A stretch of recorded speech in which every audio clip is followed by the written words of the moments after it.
Hey guys, Mark Hall here from Casting Crowns, and today we're going to look at Psalm chapter 1.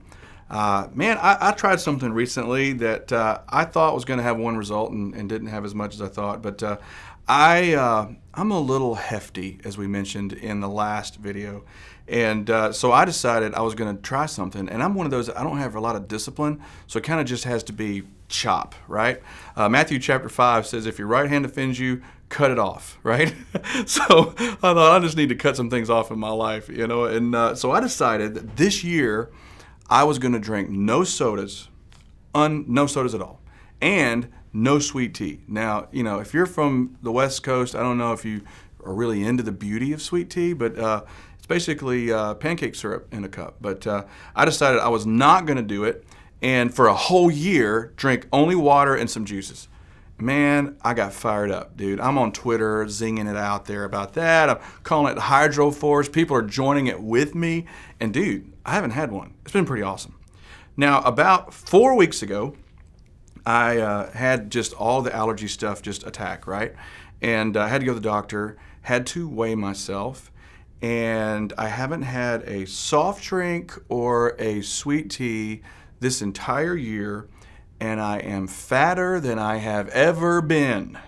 And I sat on that scale, and man, I don't even know. I was thinking, I'm walking out of this room, I'm going to Wendy's, I'm going to get a vat of Coke and a vat of tea and just IV it straight into my body for a week. I was so ticked off. I thought, look at all this stuff I'm not doing. Why am I not bigger? I mean, smaller. So I go tell my wife, and she goes, well, you could exercise a little. And I'm like, oh, whatever, man, And so I think that the truth that God kind of hit me with there a little bit is sometimes we think we're going to get somewhere by just not doing stuff, by cutting things out of our life. And sometimes we think we're Christians because of what we don't do and where we don't go and the things we don't do anymore.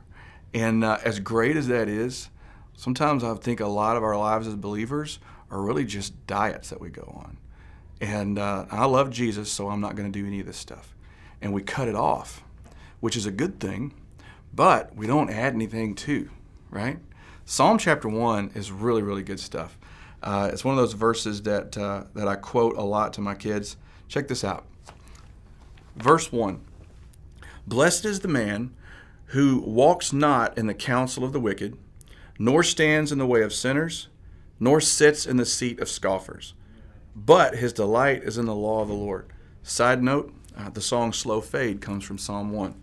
Blessed is the man who doesn't walk in the counsel of the wicked, stand in the way of sinners, or sit in the seat of scoffers. This guy's slowly shutting down, isn't he? But this guy's delight is in the law of the Lord, and on it he meditates day and night.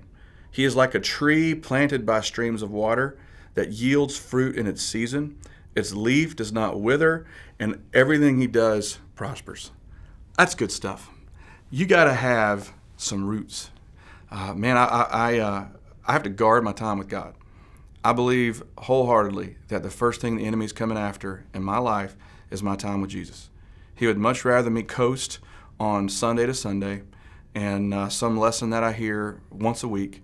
But as great as our church is and as great as our pastor is, none of those people go home with me. And I go home to Monday, and it's just me and Jesus. And as great as it is that I am guarding some things from my life, I'm very careful what I watch, what I listen to. I just listen to Christian music. That's all I listen to. I don't need music dragging me back to who I was. I need to urge me into what I'm trying to be, right? And that's all good. But if that's all I'm doing, it's just a big behavior diet, right? I got to start planting some things into my life. So I want to challenge you, like you're doing right now with these quiet times. Get into the Word. Dive in. Start drinking it in. When you read a verse, say, Lord, what are you showing me? What are you showing me about you? What are you showing me about me? Is there anything you're asking me to take out of my life? Is there anything you're asking me to add into my life? Are you making me a promise in this verse? Are there characters in the story that I just read? What characters do I seem the most like, right? Where am I finding myself in this? He says in James that the Word of God is a mirror. We need to start looking a little bit more into this mirror. God bless you guys.